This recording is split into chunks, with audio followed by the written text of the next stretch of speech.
Waalaikumsalam. Perkenalkan, nama saya Lupna Kabila dari kelas 10 AHP 1. Iya. Izin mewawancarai Bapak.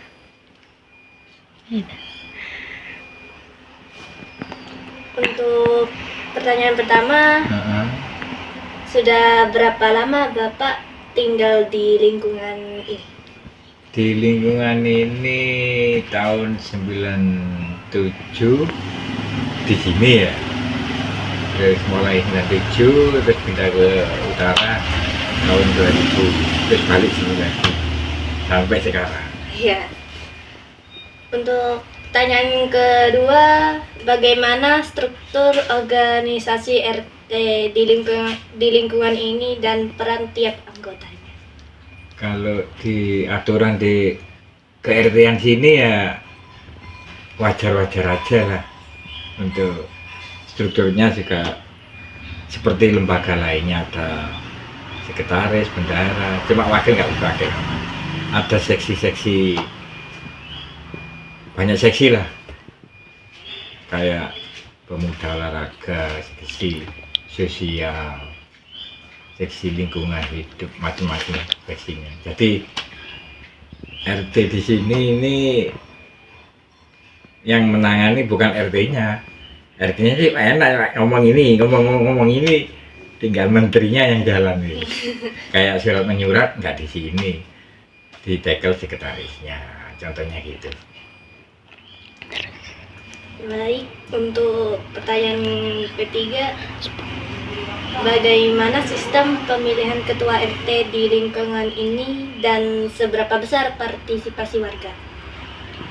Kalau sistemnya kayak acuan kayak pemilu di presiden ya, ada penjaringan, awalnya penjaringan, nyari kandidat itu 3 orang dan itu diperoleh dari warga juga. Yang tertinggi peringkat pertama, kedua sampai ketiga.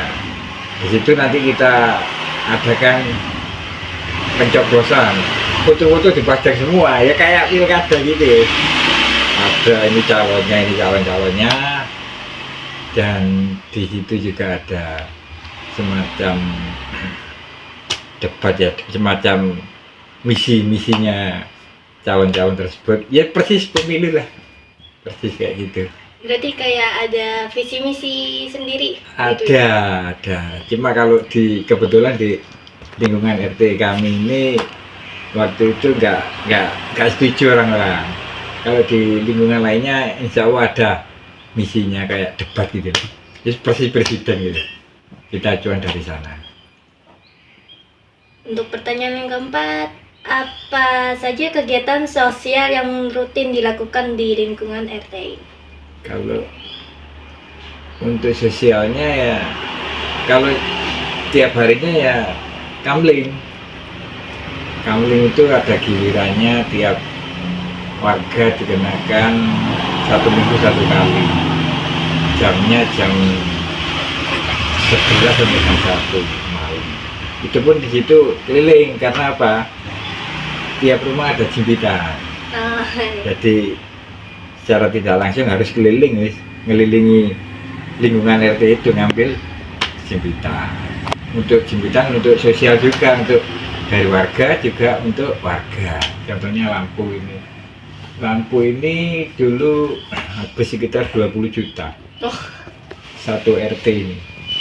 Ada otomatis, pagi hidup, pagi mati ya, malamnya, sorenya hidup. Itu dari hasil 500 perak jimpitan itu.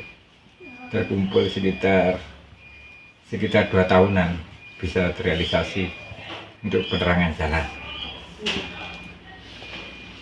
Ini untuk pertanyaan kelima, bagaimana kondisi ekonomi mayoritas warga di lingkungan ini, seperti pekerjaan dan pendapatan gitu?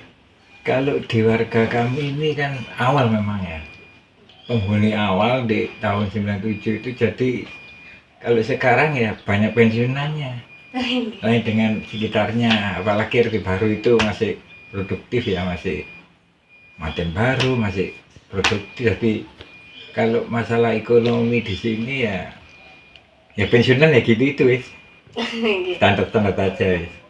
Nggak ada pengusaha juga nggak ada, kebanyakan pensiunan guru PTP di lingkungan ini. Lanjut, untuk pertanyaan ke-6, apakah ada bantuan sosial dari pemerintah atau lembaga lain yang diterima warga? Jika ada, bagaimana pendistribusiannya? Kalau RT sendiri nggak ada wewenang itu ya, nggak ada wewenang untuk menentukan siapa yang dapat bantuan. Jadi kalau biasanya itu langsung datang dari pihak kelurahan semacam undangan di warga kami. Jadi untuk RT di sini selama saya jabat RT itu nggak bisa ngajukan bantuan itu, kecuali datang langsung dari pihak kelurahan. Dan itu pun ada semacam undangan seperti kemarin itu dapat bantuan hasil cukai tembakau ya, senilai 400.000 itu kita nggak daftar, tahu-tahu kok ini warga sampai nih dapat bantuan dari kabupaten. Ya tak undangan saya langsung ke warganya ya. Jadi kita nggak bisa menentukan untuk bantuan itu. Ngajukan juga nggak, selama ini ngajukan juga nggak ada hasil itu dari RT itu. Nggak tahu itu datangnya mungkin dari dinas sosial itu. Ada data di sana mungkin langsung terjun ke warga. Jadi untuk RT nggak ada wewenang kayaknya itu. Lain yang diterima warga, jika ada, bagaimana pendistribusiannya? Kalau RT sendiri nggak ada wewenang itu ya, nggak ada wewenang untuk menentukan siapa yang dapat bantuan. Jadi kalau biasanya itu langsung datang dari pihak kelurahan semacam undangan di warga kami. Jadi untuk RT di sini selama saya jabat RT itu nggak bisa ngajukan bantuan itu, kecuali datang langsung dari pihak kelurahan. Dan itu pun ada semacam undangan seperti kemarin itu dapat bantuan hasil cukai tembakau ya, senilai 400.000 itu kita nggak daftar, tahu-tahu kok ini warga sampai nih dapat bantuan dari kabupaten. Ya tak undangan saya langsung ke warganya ya. Jadi kita nggak bisa menentukan untuk bantuan itu. Ngajukan juga nggak, selama ini ngajukan juga nggak ada hasil itu dari RT itu. Nggak tahu itu datangnya mungkin dari dinas sosial itu. Ada data di sana mungkin langsung terjun ke warga. Jadi untuk RT nggak ada wewenang kayaknya itu. Untuk pertanyaan ke-8, bagaimana akses warga terhadap fasilitas umum seperti pendidikan, kesehatan, dan transportasi? Kalau untuk maksudnya gimana ini? Akses Kayak nah, kalau kesehatan di sini tiap bulan itu kayak ada imunisasi gitu ya, atau tiap bulan itu di sini ada posyandu khusus balita dan khusus lansia. Jadi kalau lansia itu cuma dites tekanan darah sama gula. Cuma di situ sayangnya nggak ada pengobatan, jadi nggak dapat obat lah. Cuma sekedar cek, misalkan saya cek tensi tinggi, cuma tahu hasilnya aja, nggak ada penanganan obat gitu, nggak ada. Jadi sayangnya di situ nggak ada untuk mencegahnya, nggak ada, cuma tahu sekedar tahu penyakitnya aja. Kelemahannya di situ untuk posyandunya itu.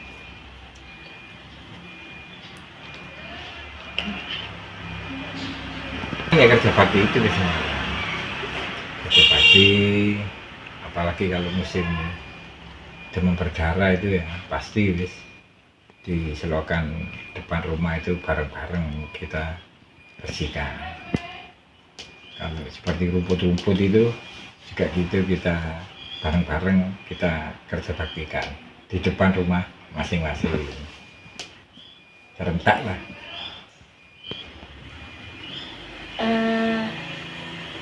Pertanyaan ke-9, apakah ada program pemberdayaan ekonomi masyarakat seperti pelatihan kerja atau UMKM?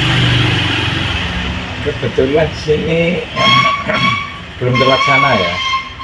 Memang ada program tersebut ada di RT kami, cuma sampai saat ini cuma wacana, belum tersalurkan.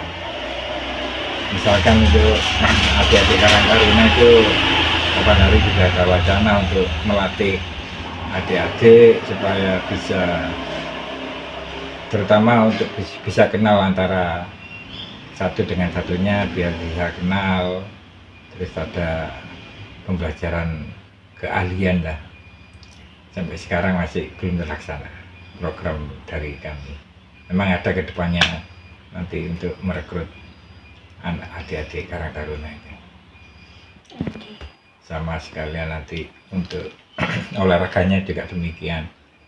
Sementara ini juga mau jalan untuk adik-adik remaja itu sepak bola, mau dibikinkan gawang, dikasih arenanya, jadi biar bisa enggak main sendiri-sendiri. Soalnya sekarang kan udah zamannya gadget. iya, jadi kurang bergaul anak-anak. Terus rencana di RW kita ini nanti anak adik-adik itu mau direkrut supaya bisa komunikasi langsung, nggak main gini tok, difasilitasi olahraga itu.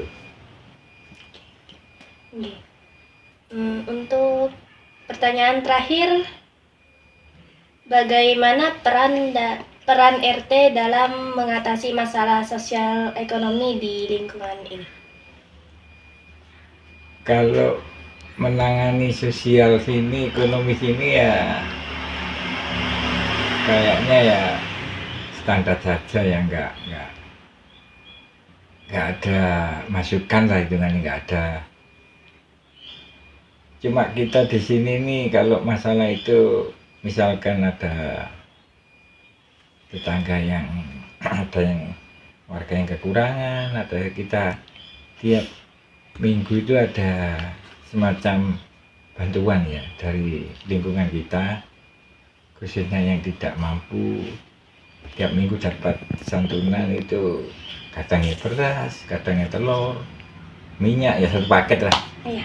Yang dinamakan dengan Jumat Berkah. Jadi bisa membantu yang kurang beruntung lah, kurang mampu, tiap minggu, tiap hari Jumat. Itu pun direkrut dari warga sendiri, untuk warga sendiri, nggak ada bantuan dari luar. Jadi ditangani RW, yang nyumbang juga warga kita, yang dapat juga warga kita.